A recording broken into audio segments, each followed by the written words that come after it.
Principal Secretary Dr. Francis Owino, project coordinators, honorable guests from UNIDO, all protocols observed.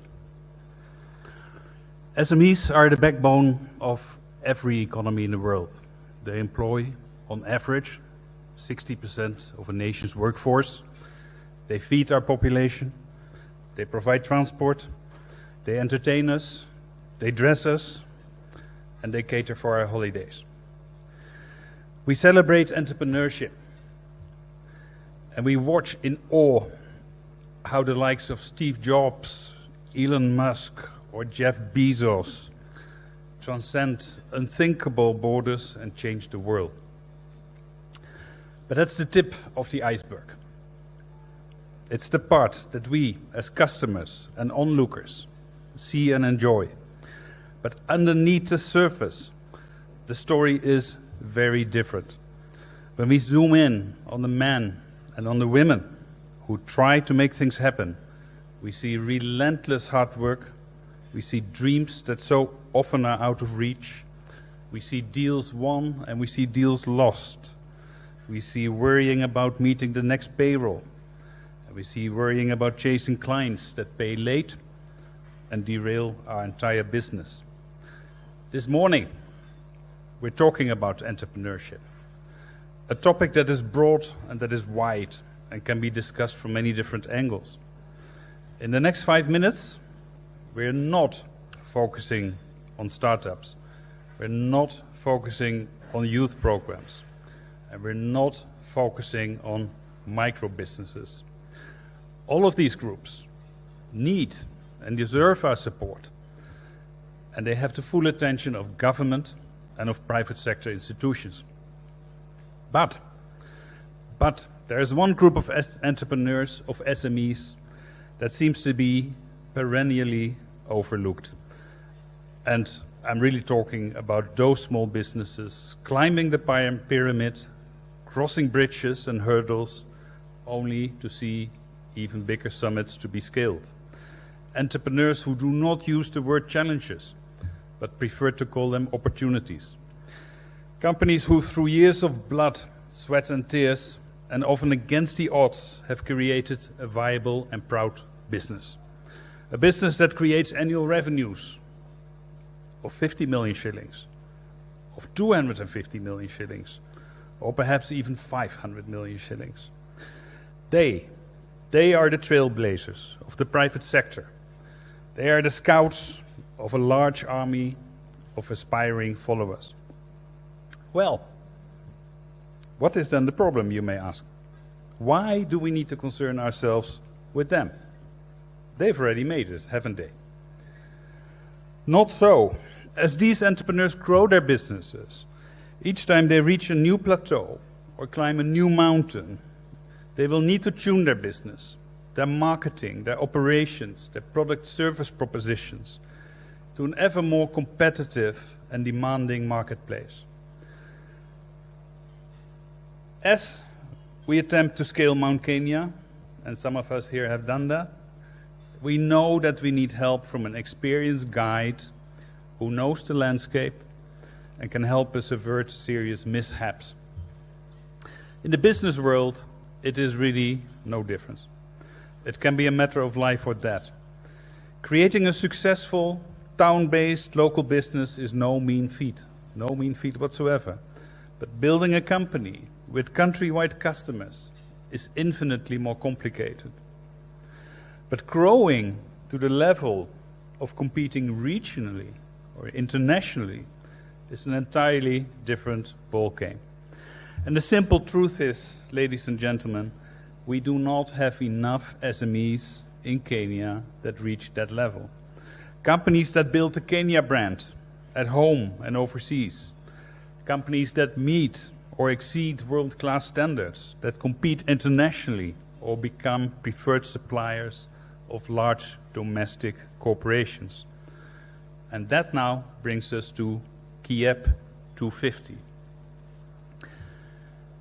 3 years ago, long before the world had heard of COVID-19, the government of Kenya and the World Bank put their heads together to create a private sector support program, a program that would be unparalleled in scope, unparalleled in ambition and deliverables, a program that would be drawing on knowledge, expertise and resources from around the world, a program that would link aspiring SMEs to large corporate lead firms, be it in Kenya or abroad, to financial institutions, be it commercial banks or private equity investors or specialty finance companies, to the world of academia and research, a program that would have different components, some focusing on startups, others on more established SMEs.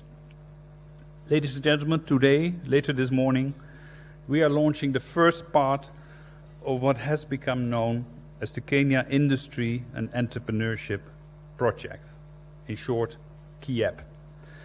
The component that KIEP is launching today is focusing on established SMEs, those that climbed the pyramid, they were those with the ambitions, the passion and the perseverance to reach the very, very top. This is KIEP component 2, linkages and upgrading. We have dubbed this part of KIEP KIEP250. KIEP250 stands for 250 fast-growing SMEs that we shall invite into an SME support program. 250 or more SMEs that will receive performance-based grant funding to enable them to hire the best specialists that we can find to help them build better businesses. Businesses that innovate, businesses that deploy state-of-the-art technology, pursue international sales strategies, or become preferred local suppliers to our own domestic industries.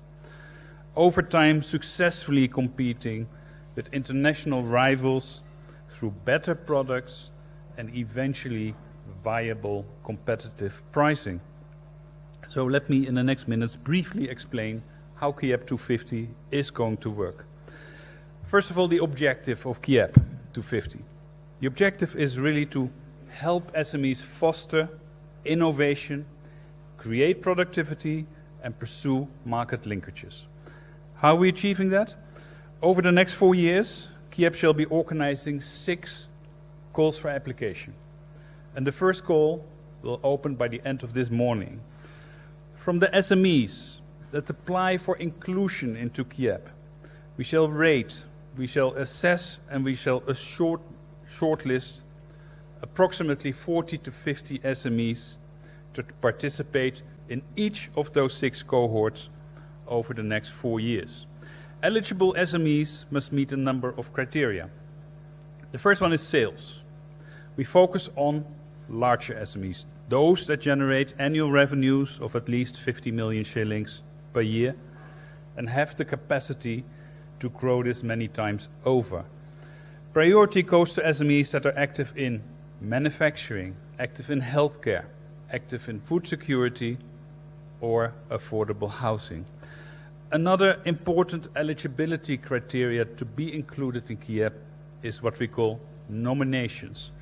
SMEs must be nominated by a lead firm they work with, or a financial institution that finances them, or a business association that they are a member of. This serves for us as a strong business reference and helps us to evaluate the likelihood that we select SMEs that will eventually meet the program objectives.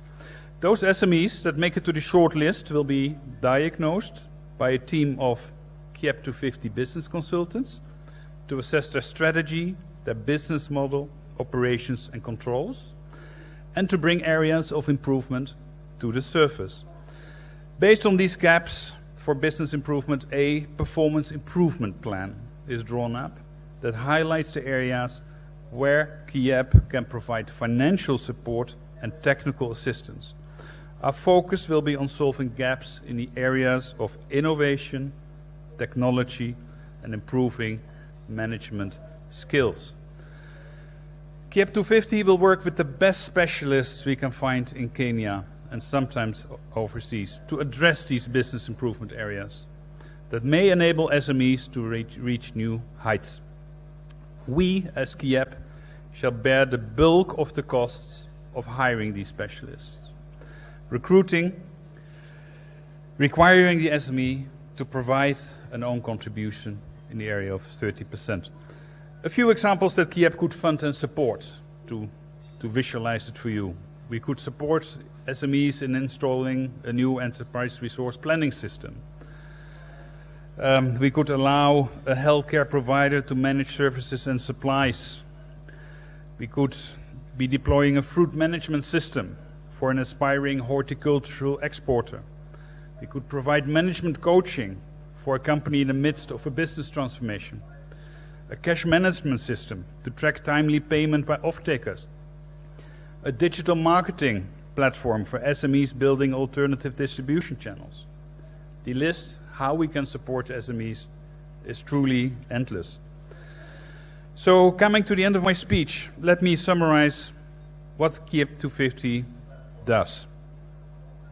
We provide technical support, funding, to help better businesses. We do not provide credit. We do not provide SMEs finance. We reimburse SMEs for hiring top specialists that help guide and grow them to reach new altitudes. KIEP funding consists of performance-based grants, not loans. We shall work with eligible SMEs across the entire country. And last but not least, we shall include at least 50 superb women-owned or women-led businesses into our program. Ladies and gentlemen, let us, in closing, reflect on the profound disruption and hardship caused by the COVID crisis. A hurricane has gone through the SME landscape, and many houses have been flattened. But some have withstood the storm and have adapted their business model to cater for new needs and opportunities. And others are picking up the pieces and rebuilding their businesses with lessons learned, with stronger foundations this time, and an increased flexibility to bend in the wind and with the wind. Ladies and gentlemen, we shall overcome the COVID hurricane. KIEP250 is coming to market exactly at the right time, and we shall work tirelessly to contribute to a vibrant, resilient, and above all, professional SME sector that will do Kenya proud. And in the words of Kenya's most famous son, yes we can, and yes we will. Thank you very much.